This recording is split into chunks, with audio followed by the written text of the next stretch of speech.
everyone, I'm Michelle from the Antinarella Salon, and what we're going to talk about today is brushing long hair, hair with extensions or hair without extensions.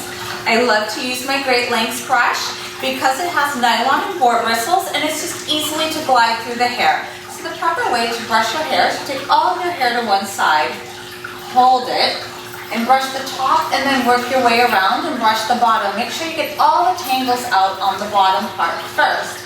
Then you'll release and you'll go top to bottom.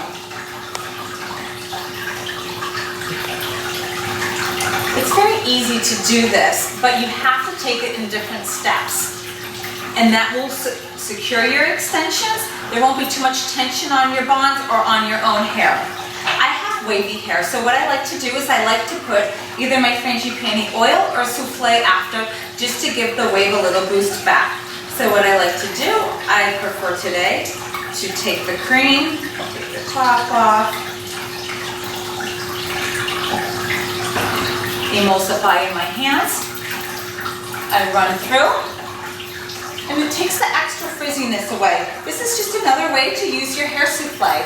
Hair souffle is a mask, it is a deep conditioner, but if you want to deep condition your hair all day long, or you want to wear your hair on the wavy side, curly side, or if you have sensitized hair, it will rehab your hair, which I really love for it to do. And you have a very natural look. This is a daily basis, a natural look. Always bring your hairbrush with you and have your souffle on hand, and you can always have really gorgeous, healthy hair.